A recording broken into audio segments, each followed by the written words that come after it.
Hi ಎಲ್ರಿಗೂ ನಮಸ್ಕಾರ, welcome back to my YouTube channel. ಸ್ನೇಹಿತರೆ, ಇಲ್ಲಿ ಗೃಹಲಕ್ಷ್ಮಿ ಯೋಜನೆಯ 12ನೇ ಕಂತು 30 ಜಿಲ್ಲೆಗೆ ಹಣ ಜಮಾ ಆಗಲಿರುವಂಥದ್ದು. ಸ್ನೇಹಿತರೆ, ಒಟ್ಟು ಎಷ್ಟು ಜಿಲ್ಲೆಗಳಿಗೆ ಹಣ ಜಮಾ ಆಗುತ್ತೆ ಮತ್ತು ಯಾರಿಗೆ ಹಣ ಜಮಾ ಆಗುತ್ತೆ ಮತ್ತು ಯಾರಿಗೆ ಹಣ ಜಮಾ ಆಗೋದಿಲ್ಲ, ಕಂಪ್ಲೀಟ್ ಆದ ಮಾಹಿತಿ ತಿಳಿಸ್ಕೊಡ್ತೀನಿ. ವಿಡಿಯೋವನ್ನು ಎಲ್ಲ ಕೂಡ ದಯವಿಟ್ಟು ಲೈಕ್ ಮಾಡ್ಕೊಳ್ಳಿ, ಶೇರ್ ಮಾಡ್ಕೊಳ್ಳಿ, ಸಬ್ಸ್ಕ್ರೈಬನ್ನು ಮಾಡ್ಕೊಳ್ಳಿ. ದಯವಿಟ್ಟು ಸಬ್ಸ್ಕ್ರೈಬ್ ಮಾಡ್ಕೊಳ್ಳಿ. ಯಾಕಪ್ಪ ಅಂತಂದರೆ ನಾವು ಒಂದು ವಿಡಿಯೋ ಮಾಡಲಿಕ್ಕೆ ತುಂಬ ಕಷ್ಟಪಟ್ಟಿರ್ತೀವಿ. ಹಾಗಾಗಿ ದಯವಿಟ್ಟು ಲೈಕ್ ಮಾಡ್ಕೊಳ್ಳಿ, ಶೇರ್ ಮಾಡ್ಕೊಳ್ಳಿ, ಸಬ್ಸ್ಕ್ರೈಬನ್ನು ಮಾಡ್ಕೊಳ್ಳಿ ಅಂತ ಹೇಳ್ತಾ ಇವತ್ತೊಂದು ವಿಡಿಯೋ ಇಲ್ಲಿಗೆ ಶುರು ಮಾಡೋಣ. ಸ್ನೇಹಿತರೆ, ಮೊದಲನೇದಾಗಿ ಇಲ್ಲಿ ಪ್ರತಿಯೊಬ್ಬರಿಗೂ ಕೂಡ ನಾನು ನಿಮಗೆ ತಿಳಿಸ್ಕೊಡೋದು ಏನಪ್ಪ ಅಂತಂದರೆ, ಇಲ್ಲಿ ಹಣ ಬರ್ತಾ ಇಲ್ಲ. ಇಲ್ಲಿ ಎಲ್ಲರೂ ಕೂಡ ಇದನ್ನೇ ಹೇಳ್ತಿರುವಂಥದ್ದು, ನಮ್ಗೆ ಹಣ ಬರ್ತಾ ಇಲ್ಲ ಸರ್, ನಮ್ಗೆ ಹಣ ಬರ್ತಾ ಇಲ್ಲ, ನಮಗೆ ಹಣವನ್ನು ಹಾಕಿ, ನಮ್ಮ ಒಂದು ಹಣ ನಮಗೆ ಬೇಕು ಅಂತ ಕೇಳ್ತಿರುವಂಥದ್ದು. ಸ್ನೇಹಿತರೆ, ಇಲ್ಲಿ ನಿಮಗೆ ಹಣ ಹಾಕಬೇಕಂತಂದರೆ ಇಲ್ಲಿ ಗೃಹಲಕ್ಷ್ಮಿ ಯೋಜನೆಯಿಂದ 2,000 ರೂಪಾಯಿ ಹಣ ಪ್ರತಿಯೊಬ್ಬರಿಗೂ ಕೂಡ ಬರಬೇಕಂತಂದರೆ ಇಲ್ಲಿ ಮೊದಲೇದಾಗಿ ನೀವು ಮಾಡಬೇಕಾಗಿರುವಂಥ ಕೆಲಸ ಇರುವಂಥದ್ದು ಏನಪ್ಪ ಅಂತಂದರೆ, ಇಲ್ಲಿ ಮೊದಲಿಗೆ ತುಂಬ ಜನ ಕೇಳ್ತಿರುವಂಥದ್ದು ಇದೇ ಕ್ವಶನ್ ಇರುವಂಥದ್ದು. ಗೃಹಲಕ್ಷ್ಮಿ ಯೋಜನೆಯ 12ನೇ ಕಂತು 30 ಜಿಲ್ಲೆಗೆ ಹಣ ಜಮಾ ಆಗಲಿರುವಂಥದ್ದು. ಹಾಗಾದರೆ ಯಾರಿಗೆ ಯಾವಾಗ ಹಣ ಜಮಾ ಆಗುತ್ತೆ? ಮತ್ತು ಇಲ್ಲಿ ಪ್ರತಿಯೊಬ್ಬರು ಕೂಡ ಕೇಳ್ತಿದ್ರು, ಸರ್ ನಮ್ಗೆ ಯಾಕೆ ಹಣ ಬರ್ತಾ ಇಲ್ಲ, ನಮ್ಗೆ ಹಣವನ್ನು ನಮಗೆ ಹಾಕಿ ಅಂತ ಕೇಳ್ತಿರುವಂಥದ್ದು. ನಾನು ನಿಮ್ಗೆ ತಿಳಿಸ್ಕೊಡ್ತೀನಿ ಯಾರಿಗೆ ಹಣ ಬರುತ್ತೆ, ಯಾರಿಗೆ ಹಣ ಬರೋದಿಲ್ಲ, ಮತ್ತು ಯಾವಾಗ ಹಣ ಬರುತ್ತೆ, ಮತ್ತು ಯಾವ 30 ಜಿಲ್ಲೆಗಳಿಗೆ ಹಣ ಬರುತ್ತೆ, ಮತ್ತು 2,000 ಪ್ಲಸ್ 2,000 ರೂಪಾಯಿ ಹಣ ಅಂದರೆ ಇವಾಗ ಯಾವಾಗ ಬರುತ್ತೆ. ನಾನು ನಿಮಗೆ ಕಂಪ್ಲೀಟ್ ಆದ ಮಾಹಿತಿ ತಿಳಿಸ್ಕೊಡ್ತೀನಿ. ವಿಡಿಯೋನ ಯಾರು ಕೂಡ ಸ್ಕಿಪ್ ಮಾಡ್ಲಿಕ್ಕೆ ಹೋಗ್ಬೇಡಿ. ಸ್ನೇಹಿತರೆ, ಮೊದಲೇದಾಗಿ ನೀವು ಹಣವನ್ನು ಪಡ್ಕೊಳ್ಬೇಕಾಗ್ತದೆ. ಇಲ್ಲಿ ಗೃಹಲಕ್ಷ್ಮಿ ಯೋಜನೆಯ ಹಣವನ್ನು ಪಡ್ಕೊಳ್ಳಿಕ್ಕೆ ಇಲ್ಲಿ ತುಂಬ ಜನ ಇಲ್ಲಿ ಅಂತಂದರೆ ಏನು ಮಾಡ್ತಿದ್ದೀರಪ್ಪ ಅಂತಂದರೆ ಇಲ್ಲಿ ತುಂಬ ಜನ ಕಷ್ಟವನ್ನು ಪಡ್ತಾ ಇದ್ದೀರಾ. ಆದರೆ ನಿಮಗೆ ಗೃಹಲಕ್ಷ್ಮಿ ಯೋಜನೆ ಹಣ ಬರ್ತಾ ಇಲ್ಲ. ಎಷ್ಟೇ ಒಂದು ಏನು ಮಾಡಿದ್ರು, ನೀವೀಗ ಸರ್ಕಾರಕ್ಕೆ ಮನವಿ ಸಲ್ಲಿಸಿದ್ರು, ಮತ್ತು ಕೆಲವರು ಅಲ್ಲಿ ಸೇವಾ ಸಿಂಧು ಕೇಂದ್ರ ಆಗಿರ್ಬೋದು, ತುಂಬ ಅಲ್ದು ಸಾಕಾಗಿರುವಂಥದ್ದು. ಇಲ್ಲಿ ಕೆಲವರು ಹೇಳ್ತಿರುವಂಥದ್ದು, ಸರ್ ನಾವು ಹೋಗಿ ಎಲ್ಲ ನಮ್ಮ ಹಣವೇ ಖರ್ಚಾಗಿರುವಂಥದ್ದು. ಇಲ್ಲಿ ಸರ್ಕಾರಕ್ಕೆ ನಾವೇನು ಹೇಳೋಕ್ಕಾಗೋದಿಲ್ಲ. ಆದರೆ ಇಲ್ಲಿ ಅವ್ರು ಕೇಳ್ತಿರುವಂಥದ್ದು ಏನಪ್ಪ ಅಂತಂದರೆ, ಸರ್ ನಮ್ಮ ಹಣವೇ ಖರ್ಚಾಗಿರುವಂಥದ್ದು, ನಮಗೆ ಗೃಹಲಕ್ಷ್ಮಿ ಯೋಜನೆ ಹಣ ಬರುತ್ತಂತ ನಾವು ಕಚೇರಿಗೆ ಹೋಗಿ ಸುತ್ತಿ ನಮ್ಮ ಹಣನೇ ಖರ್ಚಾಗಿರೋದು ಬಿಟ್ಟರೆ, ಆದರೆ ನಮಗೆ ಹಣ ಬರ್ತಾ ಇಲ್ಲ. ಹಾಗಾಗಿ ನಮಗೆ ನೀವು ಹಣವನ್ನು ಹಾಕಿ, ನಾವು ಹೋಗಿ ಸುಸ್ತಾಗಿದೆ ಬಿಟ್ಟರೆ ನಮ್ಗೆ ಹಣ 1 ರೂಪಾಯಿ ಕೂಡ ಬರ್ತಾ ಇಲ್ಲ, ನೀವು ಯಾಕೆ ಹೀಗೆ ಮಾಡ್ತಾಯಿದ್ದೀರ ಅಂತ ಕೇಳ್ತಿರುವಂಥದ್ದು. ನಾನು ನಿಮಗೆ ಒಂದು ವಿಷಯವನ್ನು ಹೇಳಲಿಕ್ಕೆ ಇಷ್ಟಪಡ್ತೀನಿ. ಇಲ್ಲಿ ಎಲ್ರಿಗೂ ಕೂಡ ನೀವು ಗೃಹಲಕ್ಷ್ಮಿ ಯೋಜನೆಯಿಂದ ಹಣವನ್ನು ಪಡ್ಕೊಳ್ಬೇಕು, ಹೌದು. ಆದರೆ ಇಲ್ಲಿ ಯಾರೂ ಕೂಡ ಇಲ್ಲಿ ಸರ್ಕಾರಕ್ಕೆ ಏನು ಹೇಳೋಕ್ಕಾಗೋದಿಲ್ಲ. ಯಾಕಪ್ಪ ಅಂತಂದರೆ ಇಲ್ಲಿ ಅಭಿವೃದ್ಧಿಗೂ ಕೂಡ ಹಣ ಇಲ್ಲ ಸರ್ಕಾರದ ಬಳಿ. ಹಾಗಾಗಿ ಇಲ್ಲಿ ಹಣವನ್ನು ಹಾಕಲಿಕ್ಕೆ ಆಗ್ತಾ ಇಲ್ಲ.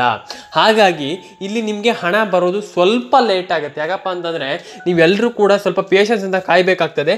ಯಾಕಪ್ಪ ಅಂತಂದರೆ ಇಲ್ಲಿ ಸರ್ಕಾರದ ಬಳಿ ಅಷ್ಟು ಅಮೌಂಟ್ ಇಲ್ಲ ಅಂತ ಅಂದರೆ ನೀವು ಹೇಗಪ್ಪ ಅಂತ ಕೇಳ್ಬೋದು. 2,000 ರೂಪಾಯಿ ಹಣ ಹಾಕ್ಲಿಕ್ಕೆ ಹೇಗಪ್ಪ ಅಷ್ಟು ಹಣ ಬೇಕಾಗುತ್ತೆ ಅಂತ ಕೇಳ್ಬೋದು. ಸ್ನೇಹಿತರೆ, ನಮ್ಮ ಕರ್ನಾಟಕದಲ್ಲಿ ಏನಿಲ್ಲ ಅಂದರೂ ಕೂಡ ಟೋಟಲ್ ಜನಸಂಖ್ಯೆ 6 ಕೋಟಿ ಇರುವಂಥದ್ದು. ಅದರಲ್ಲಿ ಮಹಿಳೆಯರು ಅರ್ಧಾಂಶ ಇರುವಂಥದ್ದು ಸ್ನೇಹಿತರೆ. ಹಾಗಾಗಿ ಇಲ್ಲಿ ಏನಿಲ್ಲ ಅಂದರೆ ಒಂದು 2 ಕೋಟಿ ಜನರಿಗೆ ಕೊಡಬೇಕಾಗ್ತದೆ. 1.5 ಇಂದ 2 ಕೋಟಿ ಜನ. 2 ಕೋಟಿ ಜನರಿಗೆ ನೀವು ಬೇಕಾದರೆ ಲೆಕ್ಕ ಮಾಡಿ ನೋಡಿ, 2,000 ರೂಪಾಯಿ ಅಂತಂದರೆ ತುಂಬ ದೊಡ್ಡ ಅಮೌಂಟ್ ಆಗುತ್ತೆ ಸ್ನೇಹಿತರೆ. ಹಾಗಾಗಿ ಇಲ್ಲಿ ಎಲ್ರಿಗೂ ಕೂಡ ಒಂದೇ ಬಾರಿ ಹಣ ಹಾಕಲಿಕ್ಕೆ ಸರ್ಕಾರದ ಬಳಿ ಸಾಧ್ಯ ಆಗ್ತಾ ಇಲ್ಲ. ಹಾಗಾಗಿ ಇವಾಗ ಸರ್ಕಾರ ಏನು ಮಾಡುತ್ತಂತ ನೀವು ಕೇಳ್ಬೋದು. ಏನು ಮಾಡೋಕ್ಕಾಗೋದಿಲ್ಲ, ಖಂಡಿತವಾಗ್ಲೂ ಹಣ ಹಾಕ್ತಾರೆ, ಖಂಡಿತವಾಗ್ಲೂ ಹಣವನ್ನು ಹಾಕಬೇಕು ಸ್ನೇಹಿತರೆ, ಹಾಕ್ತಾರೆ. ಮತ್ತು ಇಲ್ಲಿ ನೀವು ಕೇಳ್ಬೋದು, ನಮಗೆ ಹಣನೇ ಬರ್ತಾ ಇಲ್ಲಲ್ಲ ಸರ್, ಏನು ಮಾಡುವ ಅಂತ ಕೇಳ್ತಿರ್ಬೋದು.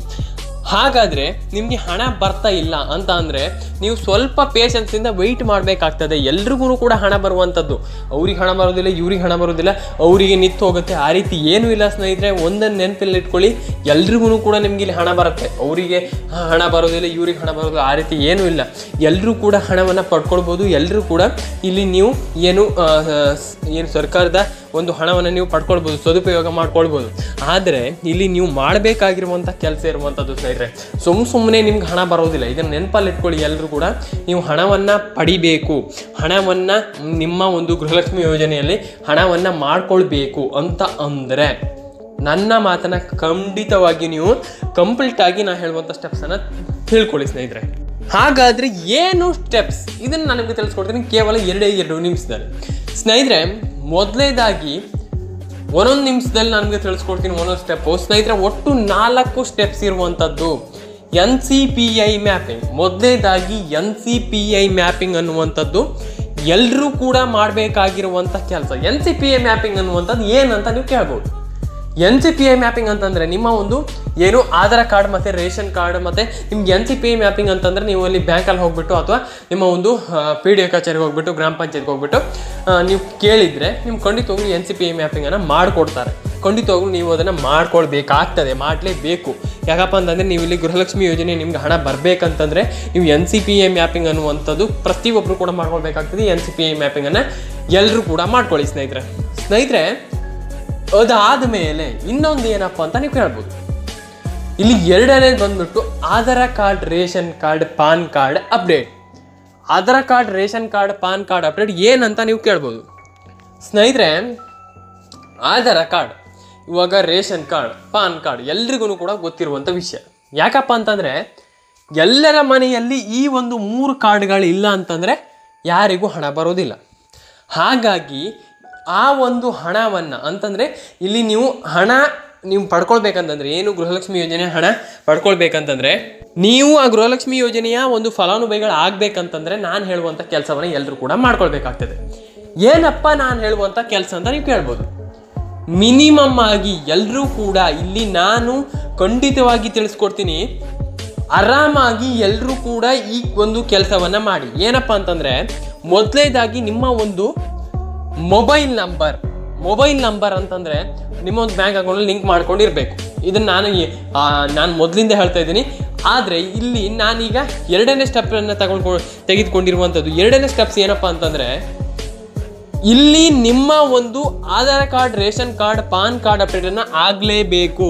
Aadhaar card, PAN card, ration card update ಆಗಿಲ್ಲ ಅಂತ ಅಂದರೆ ನಿಮಗೆ ನೆನಪಿಟ್ಕೊಳ್ಳಿ, ನಿಮಗೆ ₹1 ನಯಾ ಪೈಸೆ ಕೂಡ ಬರೋದಿಲ್ಲ. ಯಾಕಪ್ಪ ಅಂತಂದರೆ ನೀವು ಇಲ್ಲಿ Aadhaar card, ration card, PAN card update ಅನ್ನುವಂಥದ್ದು ಎಲ್ರಿಗೂ ಕೂಡ ವೆರಿ ವೆರಿ ವೆರಿ ಇಂಪಾರ್ಟೆಂಟ್ ಆಗಿರುವಂಥದ್ದು.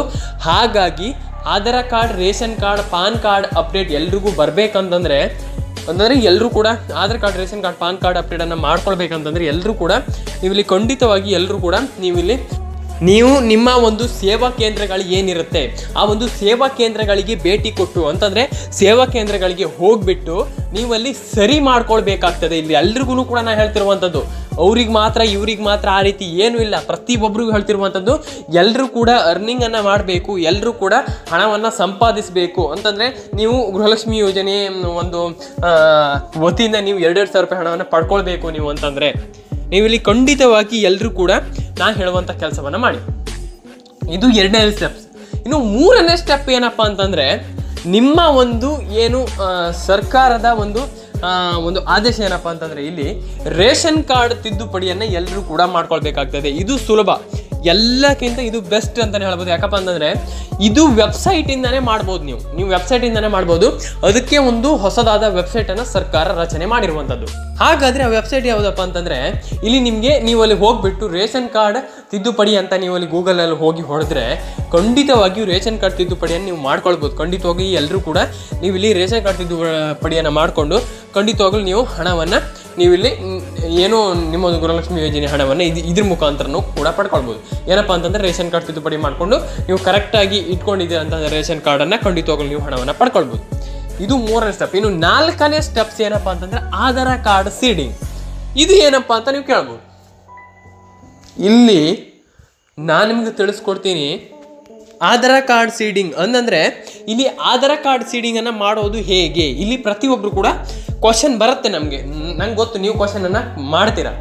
ಆಧಾರ್ ಕಾರ್ಡ್ ಸೀಡಿಂಗ್ ಮಾಡೋದು ಹೇಗಪ್ಪ ಅಂತಂದರೆ ನಿಮಗೆ ಇಲ್ಲಿ ಆಧಾರ್ ಕಾರ್ಡ್ ಸೀಡಿಂಗನ್ನು ಮಾಡುವಂಥದ್ದು ತುಂಬ ಸುಲಭ ಸ್ನೇಹಿತರೆ. ಆಧಾರ್ ಕಾರ್ಡ್ ಸೀಡಿಂಗ್ ಹೇಗಪ್ಪ ಅಂತಂದರೆ ನೀವಿಲ್ಲಿ ಆಧಾರ್ ಕಾರ್ಡ್ ಸೀಡಿಂಗನ್ನು ಮಾಡುವಂಥದ್ದು ವೆರಿ ವೆರಿ ಈಸಿ. ಹೇಗಪ್ಪ ಅಂತಂದರೆ ನೀವಿಲ್ಲಿ ಬ್ಯಾಂಕಲ್ಲಿ ಹೋಗ್ಬಿಟ್ಟು ನಮ್ಮ ಒಂದು ಆಧಾರ್ ಕಾರ್ಡ್ ಸೀಡಿಂಗನ್ನು ಆಗಬೇಕು ಅಂತಂದರೆ ಬ್ಯಾಂಕಲ್ಲಿ ಹೋಗ್ಬಿಟ್ಟು ನೀವು ಆಧಾರ್ ಕಾರ್ಡ್ ಸೀಡಿಂಗ್ ಆಗಬೇಕು ಅಂತ ನೀವು ಹೇಳಿದರೆ ಖಂಡಿತವಾಗಿ ನಿಮ್ಮ ಒಂದು ಆಧಾರ್ ಕಾರ್ಡ್ ಸೀಡಿಂಗನ್ನು ಅವ್ರು ಮಾಡಿಕೊಡ್ತಾರೆ. ಖಂಡಿತವಾಗ್ಲೂ ಹೌದು ಸ್ನೇಹಿತರೆ. ಯಾಕಪ್ಪ ಅಂತಂದರೆ ಈ ಒಂದು ಆಧಾರ್ ಕಾರ್ಡ್ ಸೆಟ್ಟಿಂಗನ್ನು ನೀವು ಮಾಡಿಕೊಡ್ತಾ ಇರೋರು ಖಂಡಿತವಾಗ್ಲೂ ನೀವು ಹಣವನ್ನು ಪಡ್ಕೊಳ್ಬೋದು. ಅಂತಂದರೆ ಆ ರೀತಿ ಏನು ಪ್ರಾಬ್ಲಮ್ ಆಗೋದಿಲ್ಲ ಸ್ನೇಹಿತರೆ. ಎಲ್ಲರೂ ಕೂಡ ನೀವು ಇಲ್ಲಿ ಆಧಾರ್ ಕಾರ್ಡ್ ಸೆಟ್ಟಿಂಗನ್ನು ಮಾಡ್ಕೊಳ್ಬೋದು ಸ್ನೇಹಿತರೆ. ನೀವು ಖಂಡಿತವಾಗ್ಲೂ ನೀವೇನು ಗೃಹಲಕ್ಷ್ಮಿ ಯೋಜನೆಯಿಂದ ಹಣವನ್ನು ಪಡ್ಕೊಳ್ಬೋದು. ಎಲ್ಲರೂ ಕೂಡ ಅರ್ನಿಂಗನ್ನು ಮಾಡ್ಕೊಳ್ಬೋದು. ಏನು ಕೂಡ ಪ್ರಾಬ್ಲಮ್ ಆಗೋದಿಲ್ಲ ಸ್ನೇಹಿತರೆ. ಪ್ರತಿಯೊಬ್ಬರಿಗೂ ಕೂಡ ಹಣ ಬರುತ್ತೆ ಸ್ನೇಹಿತರೆ.